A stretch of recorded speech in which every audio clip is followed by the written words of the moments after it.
أهلا بيكم في حلقة جديدة من برنامج خميس من نوع آخر، المكان اللي هنتكلم فيه عن الحب بكل تفاصيله اللي بنعيشها، عن العلاقات اللي بتفرحنا، عن الحاجة اللي بتدينا طاقة في الحياة ونكون مبسوطين فيها، واللحظات اللي بتوجعنا، وعن ازاي نحب نفسنا واللي حوالينا. انا مش جايه اديكم نصايح بقى ولا دروس، انا جايه اتكلم معاكم كأننا قاعدين مع كوبايه شاي في البلكونه، نحكي ونحاول نفهم حاجات عن القلوب بتدق ازاي، عن ازاي نعرف ان احنا بنحب. حد سأل نفسه قبل كده الحب بيبدأ منين؟ ناس كتير بتفكر ان الحب بيبدأ لما نقابل الشخص الصح، بس الحقيقة الحب بيبدأ من عندنا احنا. انت مش تعرف تحب حد بجد الا لما تحب نفسك الاول، وده مش غرور، ده انك تعرف قيمتك، انك تبقى راضي عن نفسك وعن كل حاجة فيها، عن مميزاتك وعيوبك. لان لو انت مش قادر تتقبل نفسك، ازاي هتتوقع اصلا من حد تاني يتقبلك؟ لو احنا مش بنحب نفسنا، هنتوقع من حد تاني يتقبلنا ازاي؟ لازم نحب نفسنا، عشان دي القاعدة الاولى في حياتنا. عارفين يا جماعة، الحب مش في الكلام الكبير، مش في كلمة بحبك اللي بنقولها اوقات كتير وخلاص من غير ما نعرف معناها، ومسؤوليتها ايه. الحب الحقيقي بيبان في التفاصيل الصغيرة خالص، في ابسط التفاصيل بيبان فيها الحب. في انك تفتكر نوع القهوة اللي شريك حياتك بيحبها، في النظرة اللي بتقول انا شايفك، انا حاسس بيكي حتى لو الدنيا كلها مشغولة. الشخص اللي بيحس بيكي من نظرة عينيكي مش اكتر. الحب يا جماعة بجد بسيط جدا، موجود في كل حاجة حوالينا، في الضحكة اللي من القلب، اللي بتدخل من القلب للقلب، في الايد اللي بتمسكنا لما نيجي نقع ونحس ان احنا ضعاف ومش قادرين نستمر، في الكلمة اللي بتقوينا. تخيلوا لما حد يقول لنا انا معاكي مهما حصل، ويكون فعلا قد الكلمة، مش بيقول كلمة وخلاص. فاهمين قصدي؟ اسأل نفسك كده، انت بتدي التفاصيل الصغيرة دي للناس اللي بتحبهم في حياتك؟ وهل بتاخدها منهم اصلا؟ يعني هل الناس اللي في حياتك فعلا بتكون معاك واقفة جنبك ولا لا؟ في كل علاقة بتحصل فيها مشاكل، مفيش حد كامل، وكلنا بنغلط يا جماعة، عادي جدا. بس الحب الحقيقي بيبان في لحظات الغلط ده، بيبان في اللحظة اللي بنختار فيها نسامح الشخص بدل ما ننهي علاقتنا معاه. والتسامح مش ضعف زي ما ناس كتير بتحاول توصل لكم المعلومة دي، لأ، التسامح ده قوة، انك تختار تبني العلاقة دي بدل ما تنهيها. بس افتكروا دايما، التسامح ده مش معناها انك تتنازلي عن كرامتك او تحط نفسك في موقف يأذيكي. لا، لازم يكون في توازن بين الحب واحترامك لنفسك. في كل علاقة بتحصل فيها مشاكل، مفيش حد كامل، وكلنا بنغلط يا جماعة، عادي جدا. بس الحب الحقيقي بيبان في لحظات الغلط ده، بيبان في اللحظة اللي بنختار فيها نسامح الشخص بدل ما ننهي علاقتنا معاه.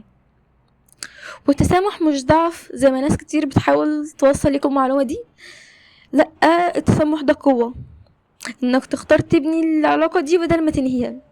بس افتكروا دايما، التسامح ده مش معناها انك تتنازلي عن كرامتك او تحط نفسك في موقف يأذيكي.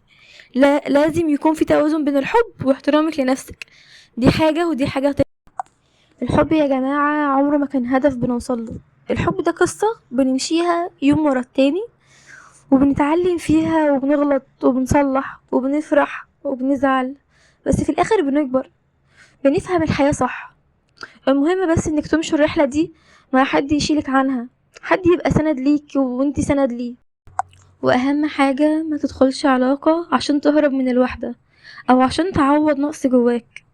الحب مش حل لمشاكلنا، الحب شراكة، لازم تبقى جاهز عشان تعطي وتاخد بنفس التوازن. الحب مش في الكلام الكبير، ومش في الورود الغالية والهدايا الغالية. الحب الحقيقي موجود في التفاصيل البسيطة جدا، التفاصيل البسيطة جدا اللي بتمر علينا في يومنا. لما تفتكر حاجة صغيرة عن اللي قدامك، زي اكتر حاجة بيحبها ايه، اكتر حاجة بيكرهها ايه. لما تبعتوا رسالة في نص اليوم كده من غير سبب، من غير اي سبب واضح. لما تضحكوا على نكتة سخيفة عشان عارفين انها بتفرح اللي قدامكم. التفاصيل الصغيرة دي هي اللي بتبني العلاقة. الحب مش عبارة عن شوية رومانسية او شوية كلام بنقوله خلاص، لأ، ده عبارة عن موقف ورا التاني. واهم حاجة في الحب انه مسؤولية كبيرة كمان. ساعات كتير بتفكر ان الحب هو مشاعر وبس، لكن الحقيقة يا جماعة الحب مسؤولية. لما تدخل علاقة انت مش بس بتاخد شريك حياتك، انت بتاخد كمان مسؤوليات جديدة، بتاخد مسؤوليات ولازم تحافظ عليها ولازم تكون قدها، واللي مش قد الجواز ما يتجوزش. مسؤولية انك تكون صادق وواضح مع نفسك، مسؤولية انك تبقى متواجد موجود دايما وقت ما شريك حياتك يحتاجك، مسؤولية انك تدي وقت ومجهود، مش بس مشاعر حلوة، لأ، في اوقات كتير بنكون عايزين بس حد جنبنا في اوقاتنا الصعبة، حد فعلا يحس بينا ويحس بشعورنا ايه. الحب يا جماعة محتاج صبر، محتاج اتنين عندهم صبر، محتاج ان احنا نستحمل بعض، نستحمل الحاجات الصعبة اللي بتعدي علينا واللي هنعديها مع الناس اللي بنحبهم.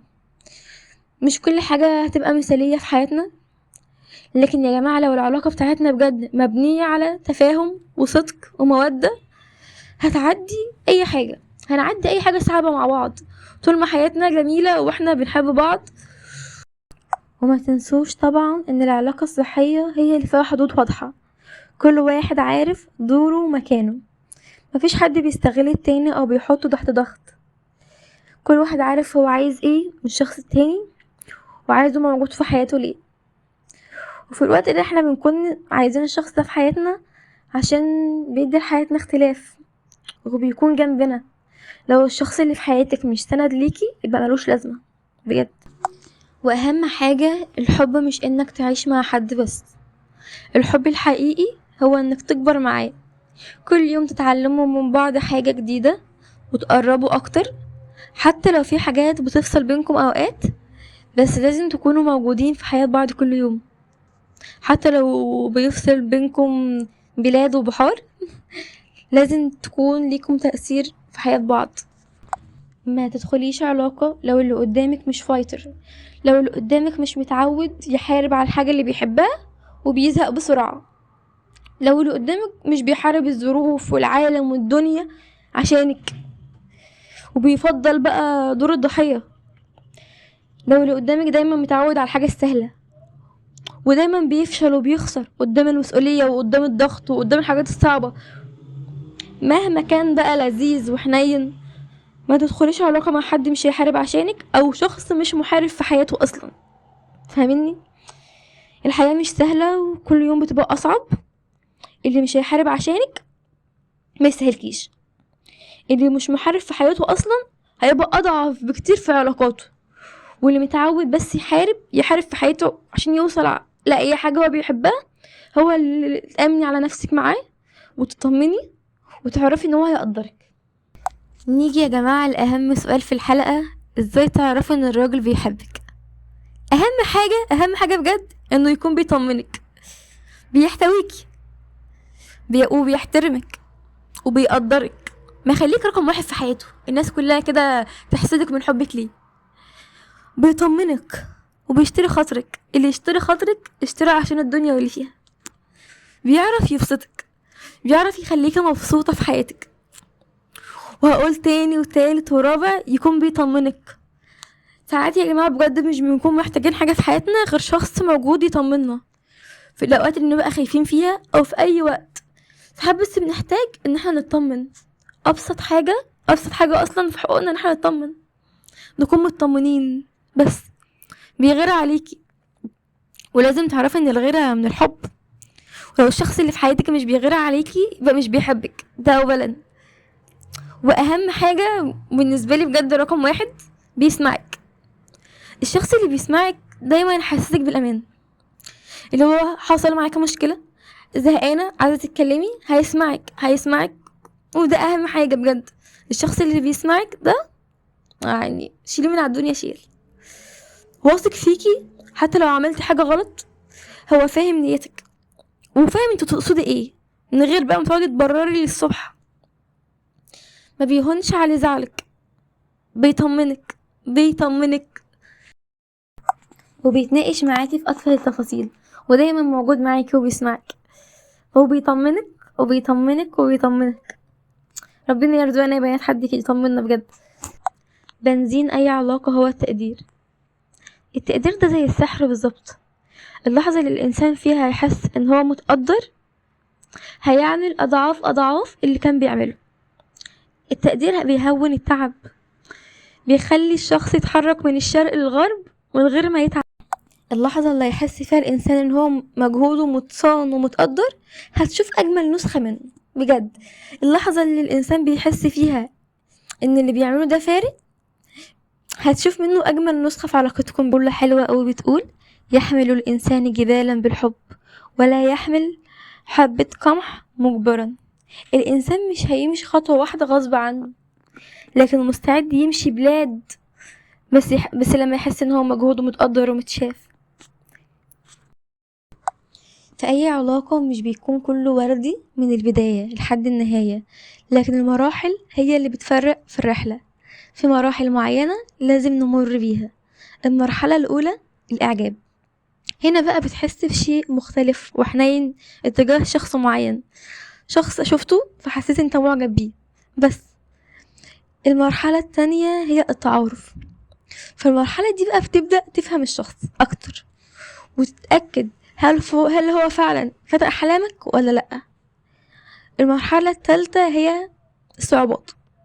كل علاقة بتكون فيها صعوبات، ودي الحاجة اللي بتخليها يا تكمل يا تفشل، بس دي المرحلة اللي فيها بيبان الحب الحقيقي. تعلموا فيها ازاي تتفاهموا وتحلوا مشاكلكم مع بعض، وهل فعلا هتقدروا تكملوا ولا لأ. من الحاجات اللي بتخلي علاقات حب تفشل كتير هي عدم الاهتمام. اهم حاجة يا جماعة في الحب هي المشاركة والاهتمام. لو الشخص التاني حاسس انك مش مهتم بيه هتفقد العلاقة دي. العلاقة هتتوتر اصلا ما بينكم وهتفشل. يعني ايه مثلا شخص يكون متضايق يجي يحكي للشخص التاني ما يبقاش مهتم لتفاصيل حياته، ما يبقاش عارف هو بيحب ايه وبيكره ايه. ازاي امال بيحبوا على اساس ايه بقى؟ ما الحب مش كلمة وخلاص. لازم نكون مهتمين بكل حاجة في حياة الشخص التاني. وكمان يا جماعة تاني حاجة بتبوظ اي علاقة هي الغيرة الزيادة عن اللزوم. الغيرة الزيادة عن اللزوم دي بتبوظ اي علاقة. طبعا يا جماعة الغيرة حاجة طبيعية في العلاقات وكل ما بنمر بيها، بس في فرق بين غيرة عادية وغيرة زيادة عن اللزوم. فاهميني؟ اهم حاجة في حلقة النهاردة خلاص بعد ما عرفنا ان احنا في علاقة حب صح، في علاقة حب صحية مش توكسيك، ازاي نحافظ على الحب ده.